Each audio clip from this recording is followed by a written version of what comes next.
Tai patys žaidėjai yra profesionalai, irgi supranta situaciją, tikrai visiems ir buvo sunku pralaimėti tokiu būdu, kaip ir minėjau, kad tai žaidėm visai 30 minučių, 32 yra ir po to sustojom, sugriuvom, taip kad kerta per galvas, bet nėra kada, kaip ir minėjau, visą laiką Eurolygoje šitoj nėra kada smarkiai džiaugtis laimėjus, nėra kada smarkiai liūdėti pralaimėjus, nes rungtynės veja rungtynės ir reikia surasti savį jėgų ir kovoti, nes nieko nepralošėm, žaidėm toliau. Partizanas šiandien turėjo irgi kelias tas atkarpas tokias, bet šiandien pavyko juos sustabdyti. Kur čia buvo tas raktas? Vėl, kad išlikom kartu, žinojom, ką norim daryti, gynyboje, ką norim daryti, kažkaip buvo tų tikrai problemų, bet puolime irgi žinojom, ką norim atakuoti daugiau mažiau, taip kad kantrus buvom ir išlikom kartu, visa esmė tame yra. Atrodo, kad kuriais momentais pasigėdo iš savo žaidėjų tokios ramybės, kai jau turi 10-11 taškų, nes ir antrą kėlinę pabaigoje 6-0 jie užbėgo po jūsų nesėkmingų atakų ir tos ramybės niekaip nepavyko išsireikalauti.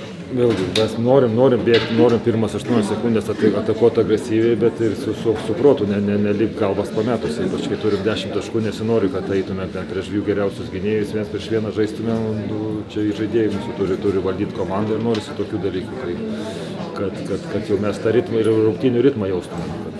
Turim 10 taškų, mes tam poziciniam krepšinį tikrai daug ką susikūrėm ir jeigu žinojom, kaip norim žaisti, mes, man atrodo, gerai žaidėm, bet kai yra greita ataka, turim pulti, bet jeigu nėra, tada mes turim rimčiau perėti į tą pozicinį krepšinį. Šiandien keliose momentuose to nebuvo.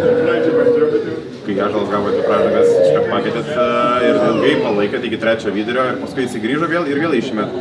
Čia jūs žiūrit, kad būtų šviežesnis rungtynių pabaigai? Pirmoje pusėje vėl jūs vienintelis visų prašau, kad padarytumėm baudas, vis tiek neprisibeldžiu vėl iki žaidėjų, čia kai mes pradedam pirmauti ir toks laidas čia mūsų gal ir bėda yra visą laiką, kad mes jeigu 10 taškų pirmaujam, tai tie 2 taškai gynyboje, prasileisiu ir nieko, tai čia aš nesugebu sureikalauti, čia mano problema yra. Ąžuolas tą parodė, padarė 2 baudas, dėl komandos atsisėdo, tikrai pirmoje pusėje nenorėjom rizikuoti daugiau, tai išlaukė savo momentų ir kai sakome, kad tu darai geras baudas, anksčiau vėliau tu sužaisi. Idėja buvo tokia, kad jį išlaikyti iki galo ir turėti lemiamus metu jį. Jisai buvo kantrus ir padarė. Naidželas antradienį turėjo sunkės rungtynės, bet šiandien pradėjo 4 taškais iš eilės, tokį gerą impulsą davė.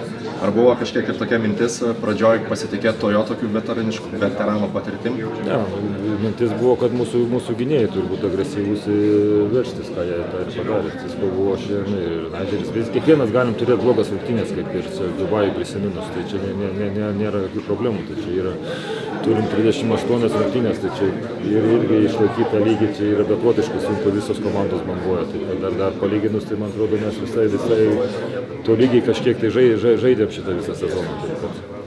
Bet mintis buvo, kad jie kažkaip įeitų žaidimą ir greičiau pamirštų tas rungtynės praeitas. Likus tam vienom rungtynėm iki reguliariai sezono pabaigos Žalgiris yra užtikrinęs mažiausiai 8 vietą ir dar gali kilti aukščiau net iki turbūt 3-4, kaip būtent viskas susimakaluos teisingai.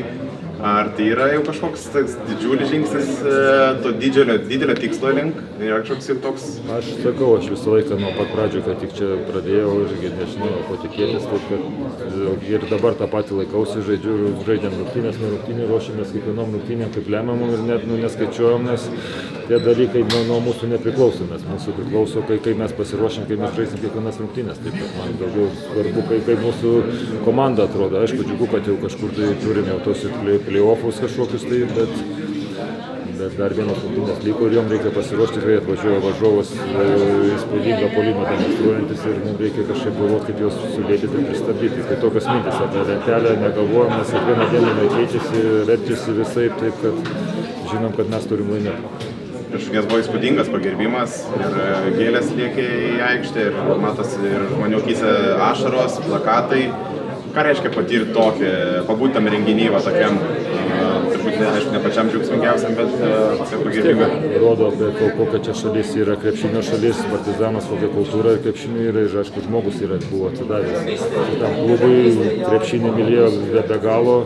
Nėra lengva 10 metų išbūti vienam klube iš eilės, praktiškai vienu momentu tiek dirbo, taip kad gaila, kad žmogus išėjo, kuris krepšinį mylėjo ir tiek daug atsidavė ir krepšinio bendruomenė gaila, bet gyvenimas toks ir čia rodo, kad reikia džiaugtis kiekvieną dieną, kiekvieną akimirką ir mėgautis to, ką darom.